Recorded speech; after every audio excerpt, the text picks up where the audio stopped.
በዓለማችን ላይ ያሉ ታላላቅና ድንቅ ሕንፃዎች በሙሉ የሰዋዊ ጥበብና የምህንድስና ውጤቶች እንደሆኑ ይታመናል። ነገር ግን በኢትዮጵያ ኦርቶዶክስ ተዋሕዶ ቤተክርስቲያን ታሪክ ውስጥ በሰው እጅ ያልተሰሩ ይልቁንም በመለኮታዊ ጥበብና በቅዱሳን መላእክት እገዛ የታነጹ እንደሆኑ እስከዛሬ ድረስ የዓለምን ተመራማሪዎች ያስደነቁ ታላላቅ አድባራትና ገዳማት እንዳሉ ያውቃሉ? እንኳን ወደ ተዋሕዶ ገጽ በሰላም መጣችሁ። ዛሬ በዚህ ቪዲዮ የሰውን ልጅ አእምሮ የሚፈትኑትን የእነዚህን ድንቅ ገዳማት ምስጢር እንፈትሻለን። እስከ ፕሮግራማችን ፍጻሜ አብራችሁን ቆዩ።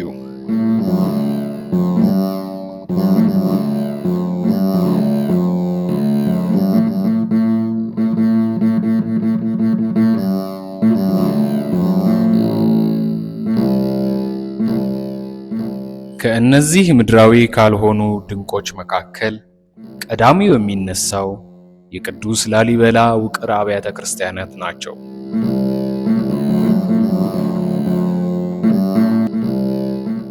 ከነዚህ እርስ በርሳቸው የተሳሰሩ 11 አብያተ ክርስቲያናት የተቀረጹት ከላይ ወደ ታች ከአንድ ወጥ ድንጋይ ነው። የታሪክ መዛግብትና የቤተ ክርስቲያን ትውፊት እንደሚነግሩን ንጉሥ ቅዱስ ላሊበላ በቀን አናጺዎችን አሰማርቶ ድንጋዩን ያስቀርጽ እንደነበር ይነግረናል። ሌሊት ግን የሰው ልጅ በደካማ ጉልበቱ ሊሰራው የማይችለውን ሥራ የሰማይ መላእክት እየወረዱ ያግዙት እንደነበር ታሪክ ያስረዳናል።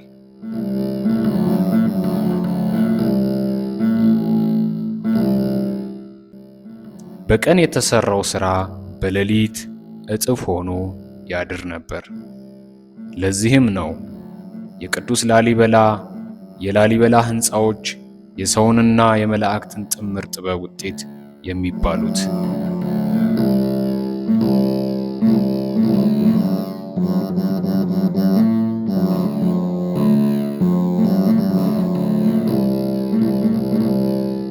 ከቅዱስ ላሊበላ ጥቂት ኪሎ ሜትር ርቆ በታላቅ ዋሻ ውስጥ የተሸሸገ ሌላ ድንቅ ገዳም አለ። እርሱም የይምርሃነ ክርስቶስ ገዳም ነው።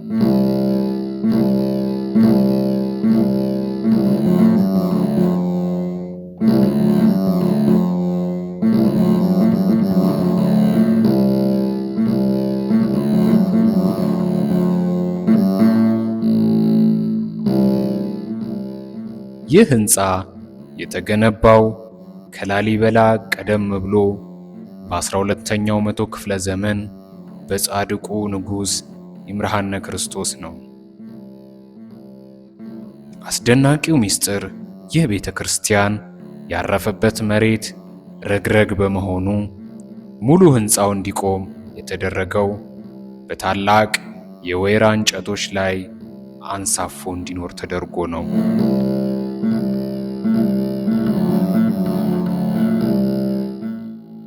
ይህም ብቻ አይደለም። በሕንፃው ሥራ ላይ የተሳተፉት እጆች በሙሉ ሰዋዊ እንዳልነበሩና መለኮታዊ እገዛ እንደነበረበት የታሪክ ድርሳናት ይመሰክራሉ።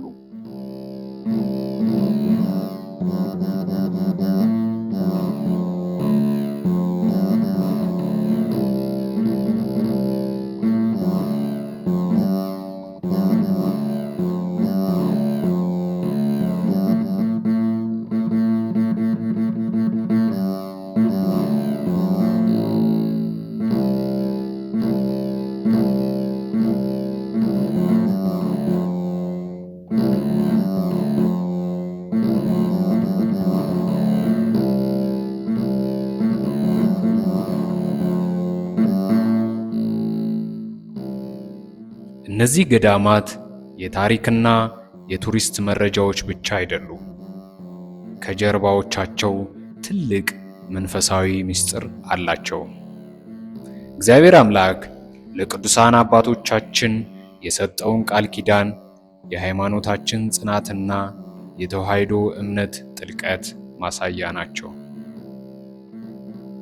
በሰው እጅ ያልተሰሩ መባላቸውም እግዚአብሔር ከቅዱሳኑ ጋር ለአፍታም እንዳልተለየና ዛሬም ድረስ በእነዚህ ቅዱሳን ቦታዎች ላይ የእርሱ ጥበቃና በረከት እንዳለ የሚያረጋግጥልን ድንቅ ምስክርነታችን ናቸው።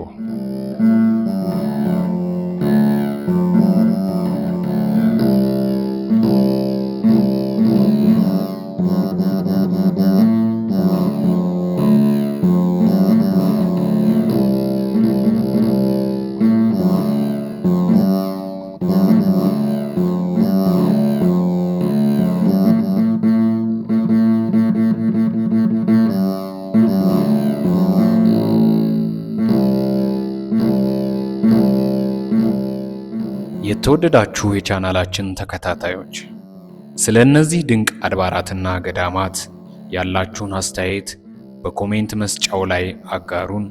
ይህ ቪዲዮ ከተመቻችሁ ላይክ ማድረጋችሁን እንዳትረሱ። ወደፊት ደግሞ እንዲህ አይነት ድንቅ ታሪኮችንና ሚስጥራትን በፍጥነት ለማግኘት የተዋህዶ ገጽ ቻናላችንን ሰብስክራይብ በማድረግ የቤተሰባችን አባል ይሁኑ። ሰላም እግዚአብሔር ከሁላችን ጋር ይሁን። አሜን።